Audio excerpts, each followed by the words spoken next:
우리 한번 따라하겠습니다. 말씀 은혜 받읍시다. 2026년 고난주간 종료주일을 맞이한 오늘 이 말씀이 저와 여러분에게 진리로 생명으로 역사되는 복된 말씀 되기를 주님의 이름으로 축복합니다. 예수님의 고난과 죽음, 두 번째, 예수 그리스도께서 십자가에 죽으셨다. 왜 죽으셨냐? Jesus Christ died on the cross. Why? 왜 주님이 죽으셨냐? 왜 예수님이 십자가에 죽으셔야만 했는가?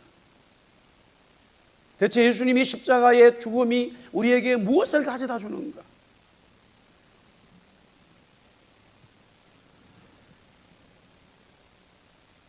둘째 아들이 아버지로부터 자기의 재산을 요구합니다. 받아서. 물론 아버지가 처음부터 주진 않았습니다. 졸라가지고 자기의 몫을 챙겨서 집을 떠나 외국에 가서 살게 됩니다. 자기 하고 싶은 거 마음대로 합니다.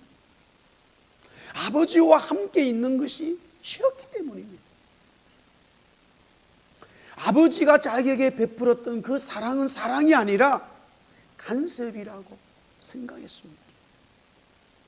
혼자 사니 너무나 행복하고 좋았습니다. 친구들도 많습니다. 내가 하고 싶은 거 마음대로 하니 너무너무 하루하루가 즐겁습니다.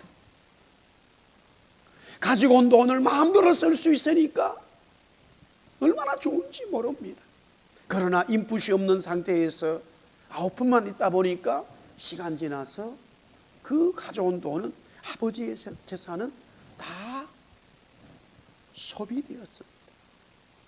돈이 바닥이 나고 말았어요. 방탕한 삶을 이어갔던 것이죠. 친구들도 자기를 따르는 사람들도 하나씩 따라갑니다. 돈이 없으니까. 결국 아들은 노숙자가 되고 살기 위해서 돼지 축사에서 일하게 됩니다. 배고픔에 돼지가 먹는 열매를 먹게 됩니다. 비로소 그때야 이 아들이 깨닫습니다. 아버지 보고 싶구나. 아버지 집에 가야 되는구나. 아버지의 사랑을 깨닫게 됩니다. 하지만 집에 돌아갈 수가 없어요. 아버지의 마음을 너무나 아프게 했기 때문에, 아버지의 자산을 다 탕진했기 때문에 그 죄책감과 절망감이 아버지의 집으로 향하는 발걸음을 막고 있습니다.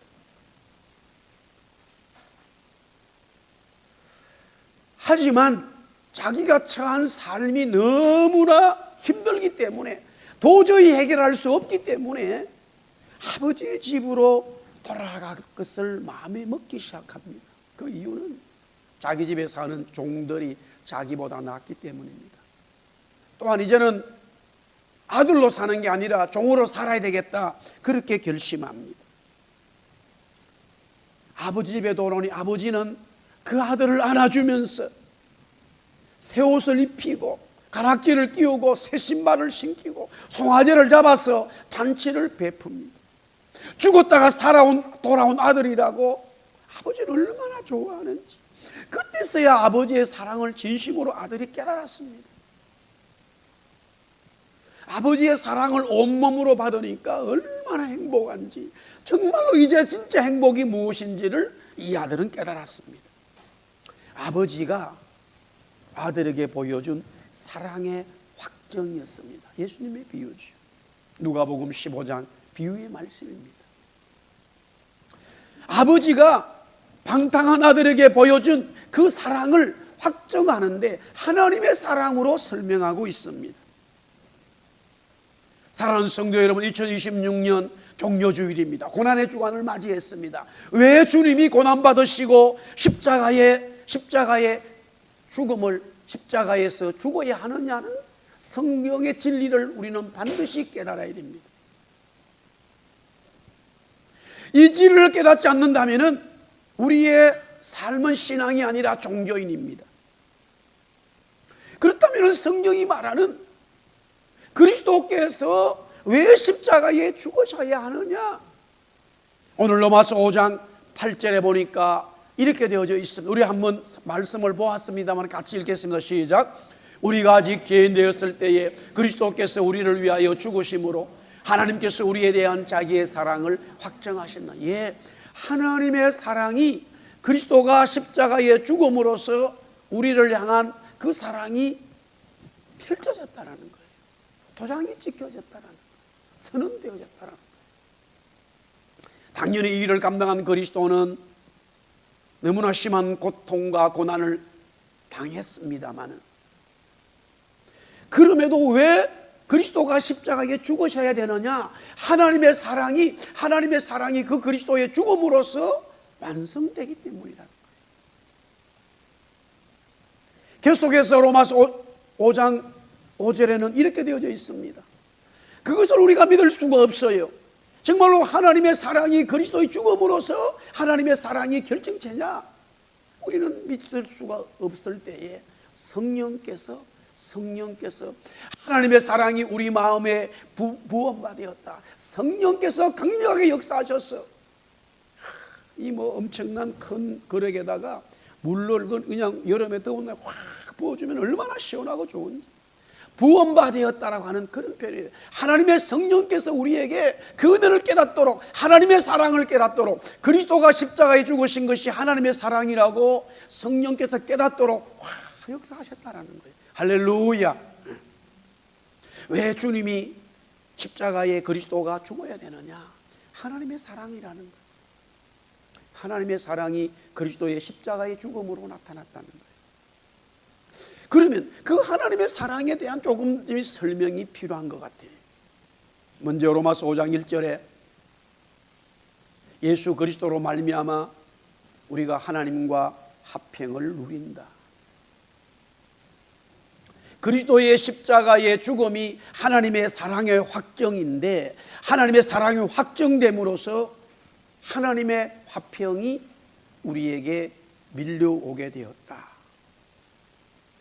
여기서 화평은 살롬이에요. 우리 삶에 상당한 평안한 삶을 다 포함하는 말입니다만은, 그러나 그런 단순한 삶의 평강을 뛰어넘는 이 성경이 말하는 화평은 두 가지의 의미가 있습니다.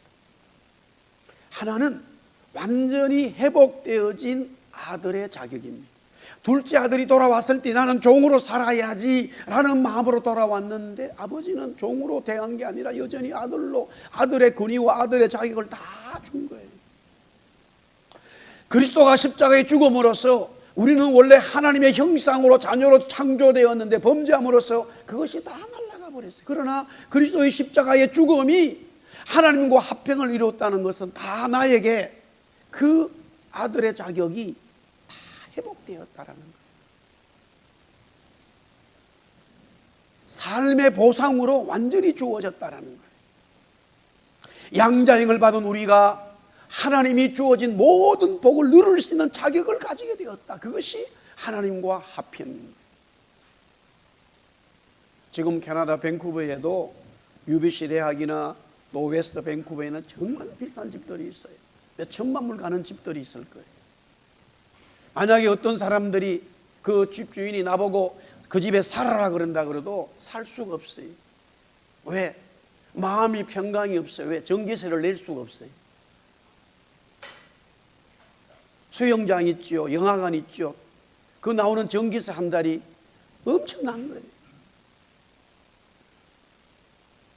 우리가 지금 여기 교회하고 여기 우리 교회 집 팔고 썼는데 전기세가 나오는 게 만만치가 않더라고요.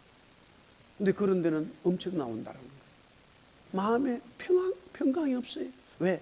내가 그 집에 들어간들 자격이 없어요. 내가 그런 권위를 누릴 수 있는 뭔가가 능력이 있어야 되는 거예요.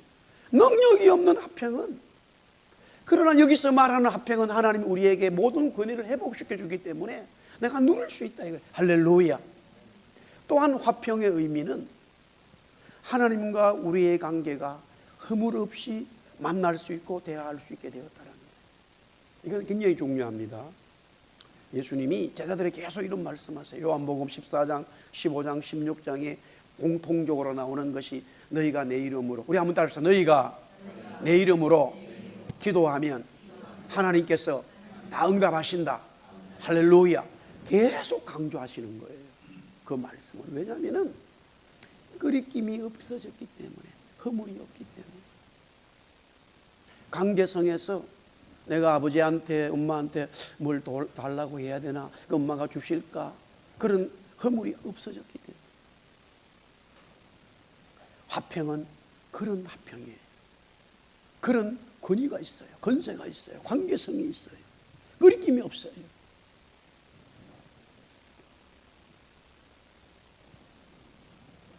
자녀와 부모의 관계는 그런 관계가 돼야 되는 거예요. 마찬가지로 하나님과 우리의 관계도 끓임이 없는 관계를 돼야 되는데 그렇지 못했어요. 그리스도가 십자가에 죽으심으로써 하나님의 사랑이 나타나서 우리와 하나님의 관계가 끓임 없는 관계가 되었다는 거예요. 할렐루야.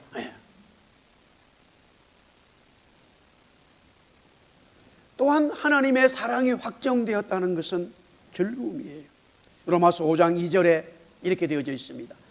하나님의 영광을 바라고 즐거워한다. 5장 11절에도 보니까 계속해서 하나님 안에서 또한 즐거워한다. 이런 표현의 말씀이 있어요. 그리스도의 십자가 죽음으로 하나님의 사랑이 우리에게 확정되었기 때문에 우리는 진정한 즐거움이 회복되었다라는 거예요. 하나님의 사랑이 그리스도의 십자가의 죽음으로 나타났는데 그 하나님의 사랑이 나에게 임재했다는 것은 내 모든 삶의 즐거움이 본질적으로 회복되었다는 거예요.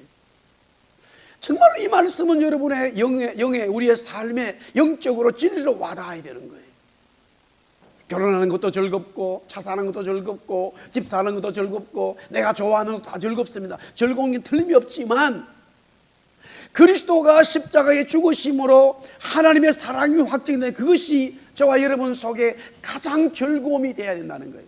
왜냐? 그 즐거움은 이 땅에서만 끝나는 게 아니라 영원한 하나님의 나라로, 영광스러운 하나님의 나라로 연결되어 있기 때문이에요. 할렐루야. 그게 하나님의 사랑이에요. 그게 하나님의 사랑이에요.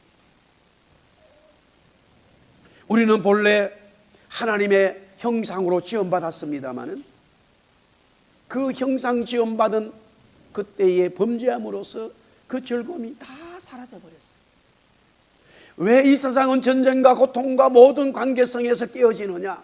하나님이 주신 본래의 즐거움이 사라졌기 때문에. 그러나 그리스도가 십자가에 죽으심으로써 하나님의 사랑이 우리에게 부음받아졌을 때 우리에게는 즐거움이 회복되는 거예요. 할렐루야.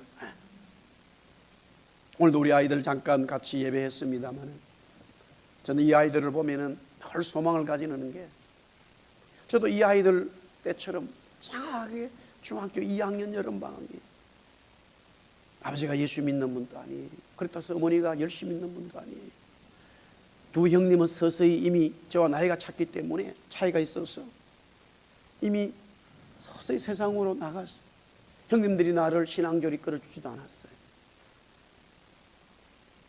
그러나 주님이 저한테 오셨어요.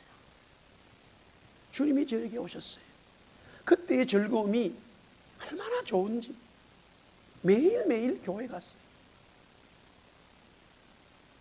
일이 있든 없든 교회 갔어요. 왜? 교회가 제 마당이고 마당이 저희 집, 교회에 쓰지도 않는 건물이 쫓겨나가지고 그 집에 우리가 살았기 때문에 지금 생각하면 그 집을 깔고 살았어요. 얼마나 즐거운지 몰라요. 사람들은 손가락질 했어요. 아이고, 연철이는 살 데가 없어 저기 갔다고. 그러나 얼마나 즐거운지. 그리스도의 은혜가 내 속에 왔을 때에 그 즐거움이 내 삶의 모든 그 시대의 어려운 환경들이 이겨나갈 수 있는, 그런 이겨나간다 말도 할 필요가 없어요. 그냥 그런 문제가 그냥 저 속에 눈에는 들어오질 않아요. 만약에 제 눈 속에 들어왔다면 나는 그것을 견딜 수가 없었을 거예요. 구원은 바로 하나님의 즐거움이에요. 구속의 즐거움이에요. 할렐루야. 그것이 그리스도가 십자가에 죽으신 하나님의 사랑의 즐거움이 나한테 왔단 말이에요. 사실 하나님의 마음은 즐겁지 않죠. 그리스도는 즐겁지 않았죠. 십자가 지식 때. 그러나 그 사랑이 우리에게 오면 우리는 즐거움으로, 고난과 죽음이 해결되는 즐거움으로 바뀐다라는 거예요. 그래서 계속해서 로마서 5장 3절에서 4절에 바울 사도가 말하는 게 뭡니까? 예, 환난 중에서도 즐거워할 수 있어요. 우리 한번 따라합시다. 환난 중에서도 즐거워할 수 있다.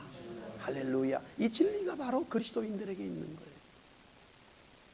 어려움 속에서도 기쁨이 넘치는 것은, 바울이 빌립보 감옥에서 많이 맞았어요.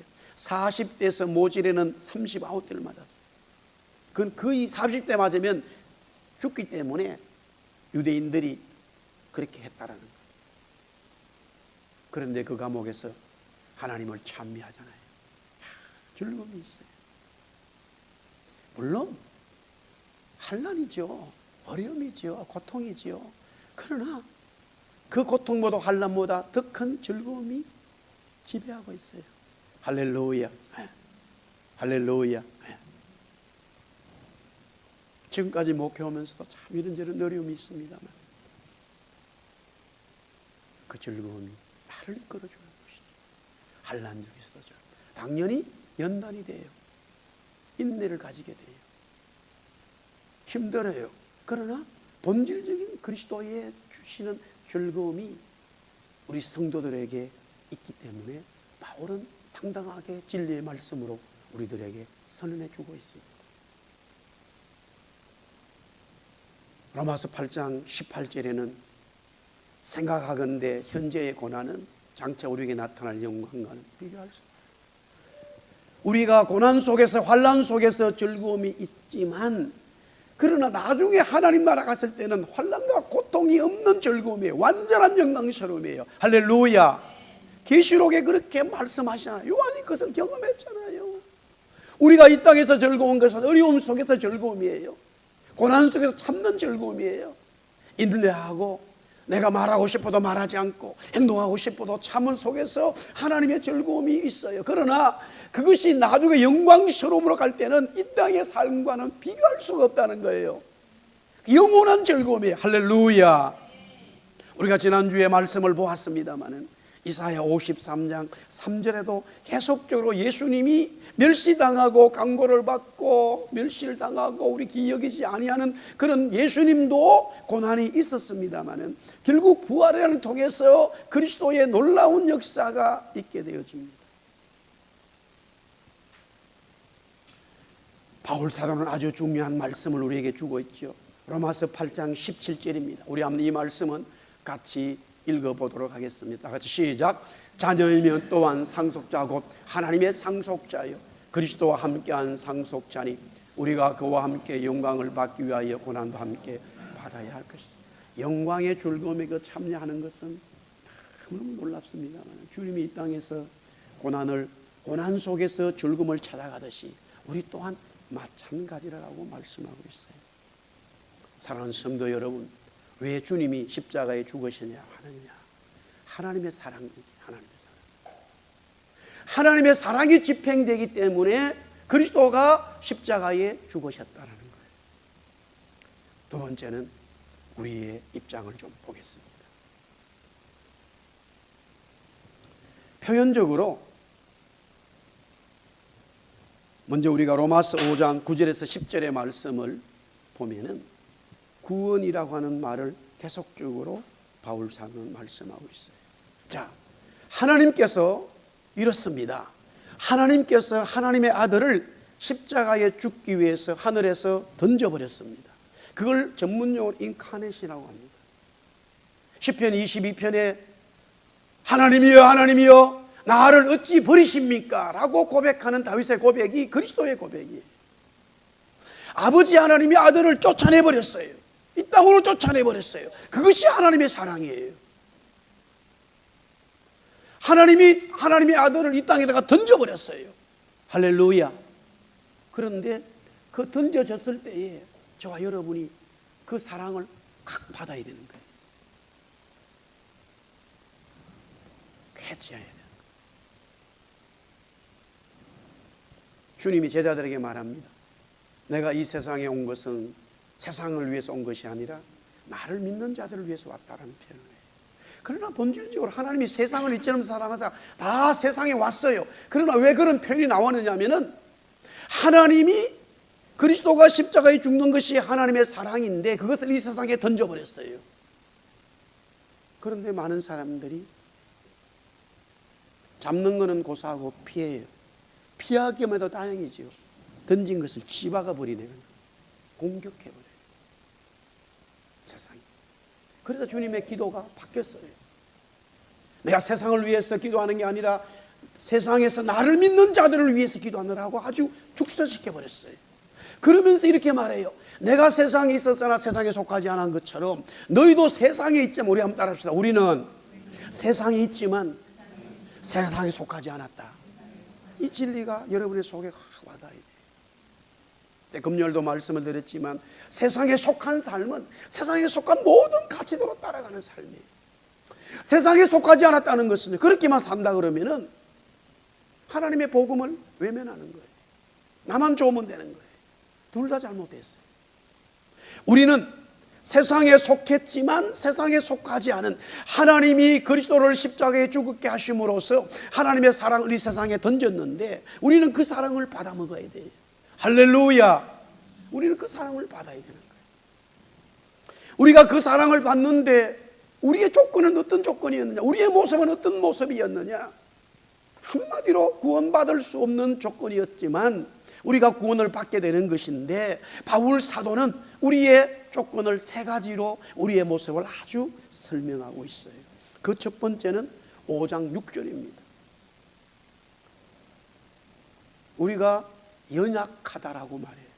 그것은 같은 말로 경건하지 않은 자랍니다. 여기서 쓰는 원래의 의미는 뭐냐면, 연약하다, 경건하지 않다라는 말은 하나님의 의를 이룰 수 없는 모습이 되었다라는 거예요. 우리가 연약하다는 말은 내가 이만큼 할 수 있는데 못한다는 정도가 아니고 하나님의 의를 이룰 수 없는 그 능력이 없다라는 거예요. 왜?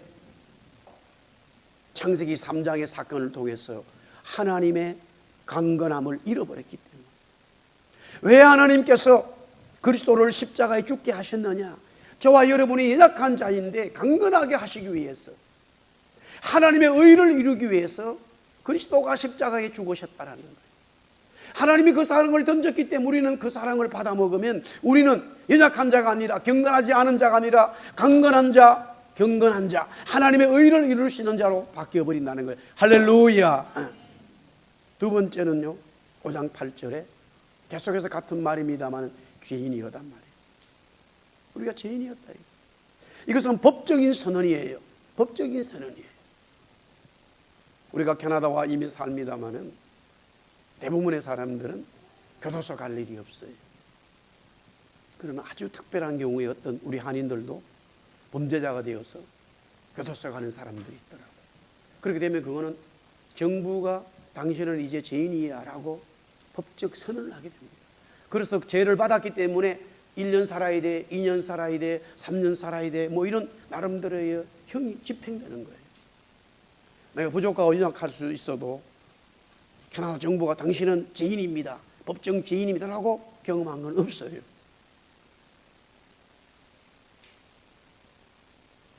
어떨 때는 뭐 이렇게 뭐 하다가 고기 잡다가 좀 잘못해가지고 티켓 먹은 거 있고, 운전하다가 좀 스피드 올려가 있어도 그건 돈 내면 끝나버리는 거예요.